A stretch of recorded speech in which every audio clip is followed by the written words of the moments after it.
आगे पाकिस्तान में क्या होने जा रहा है।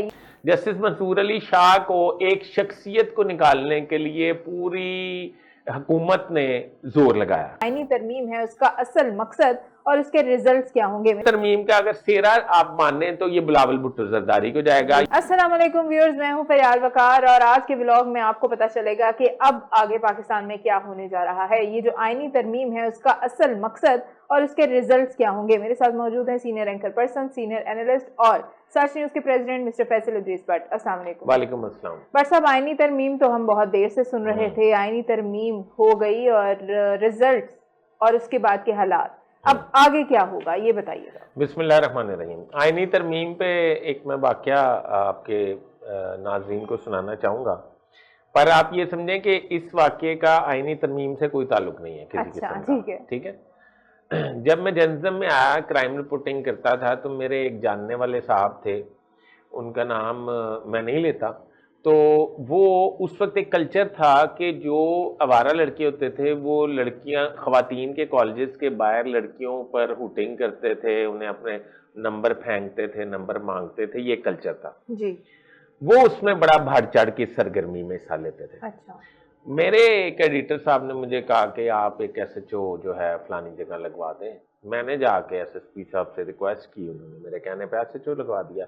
SHO साहब ने मुझे कहा कि आप पहले ये बताएं कि मेरे लायक कोई हुक्म है तो आपने व्हाट्सएप बताना है। मैंने फिर उसको कहा जी मैं बड़ा दिल कुर्दा है मेरा कि ये जो लड़के ख़वातीन को तंग करते हैं ना, तो इनका तो बंदोबस्त करें, और इनका एक इनसाइडर ये है कि पुलिस इधर से जाएगी और ये इस जगह से भाग जाएंगे और इधर से दोनों तरफ से पकड़ना पड़ेगा। ठीक है। मुख्तसर ये कि इसके बाद मुझे नहीं पता क्या हुआ ये कि वो पकड़े गए। अब उसके बाद वो जो साहब हैं, वो जो मेरे जानने वाले थे, उनकी मुझे मिले 3-4 रोज के बाद। अच्छा। उन्होंने कहा भट्ट साहब बड़े अफसोस की गल है, तुसी साडा फोन ही नहीं चुकिया, असीं तुहानूं बड़े फोन कीते अच्छा। ते बड़ी बेइज्जती हो जानी सी, अल्लाह ताला ने बड़ी इज्जत रखी।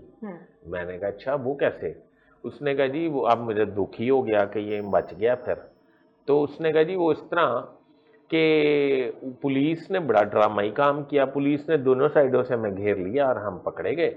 और घेर के उस वक्त छुट्टी हुई थी कॉलेज में, और वो बच्चियां, मतलब वो बच्चियां तो नहीं कह रहे, मैं बच्चियां कह रहा हूँ, तो वो जो है वो बहुत रश था उनका, तो पुलिस हमें घेर के ना सारों को लाइन बना के तो उसके अंदर ले गई कॉलेज के। अच्छा। और सबको कहा कि कान पकड़ने मुर्गा बन जाए। ठीक है। तो सब मुर्गे बन गए। तो मैंने बड़े कोशिश की कि मैं इज्जत किस तरह बचती है, तो फिर अल्लाह ने बचानी हो जब मैं नहीं मुर्गा बना। मैं क्या है फिर क्या हुआ?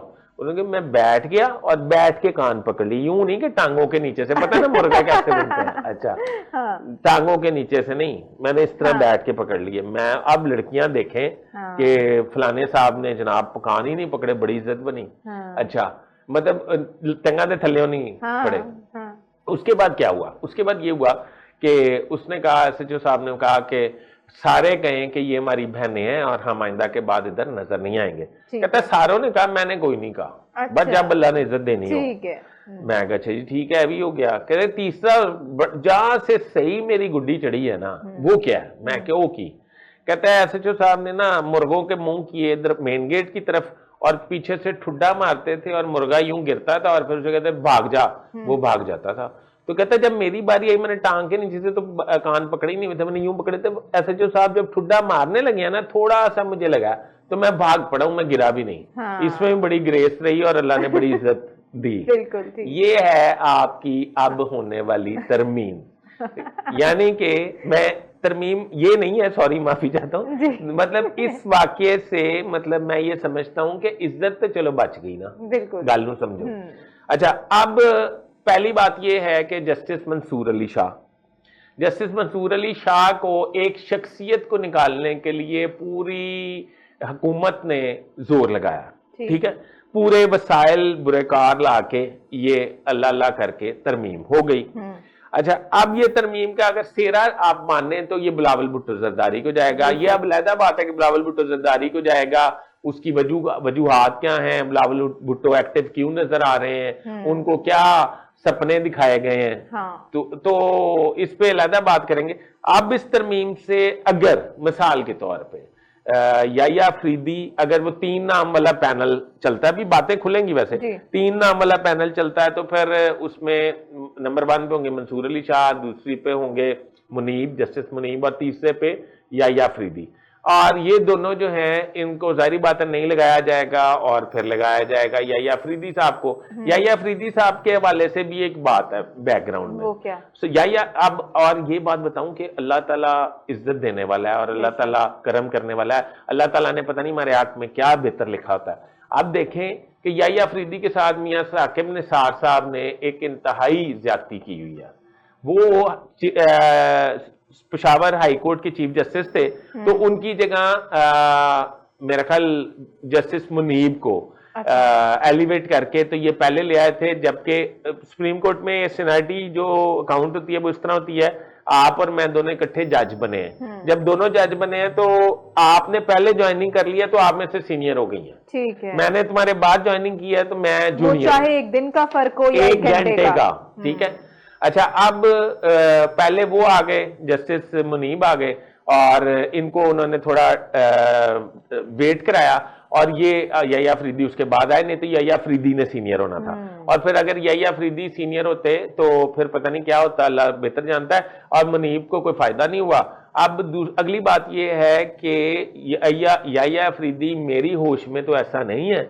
वह याया अफरीदी वो चीफ जस्टिस हैं जो अगर ये चीफ जस्टिस बनते हैं, जो कि नजर आ रहा है, तो ये 6 साल तक चीफ जस्टिस रहेंगे, पहले ये समझें, ठीक है। अच्छा, फिर इनकी एक और मैं इनसाइडर आपको देता हूं, जस्टिस याया अफरीदी, जस्टिस मंसूर अली शाह, और chief justice Islamabad high court Athar Minallah, ये तीनों बेस्ट बडीज हैं। ये तीनों इंग्लैंड से बारेट लॉ करके आए हुए हैं, और ये तीनों एक लॉ फर्म के मालिक हैं, एक ही लॉ फर्म के, तीनों पार्टनर थे उसमें। अब नहीं मुझे पता वो लॉ फर्म ऑपरेशनल है या नहीं है। और याया अफरीदी जो हैं, एक और में उनका रेफरेंस मेरे ज़हन में था, बहरहाल कोई और बात करते हैं। तो अब मकसद ये है कि अब एक आईनी बेंच का क़याम हो जाएगा।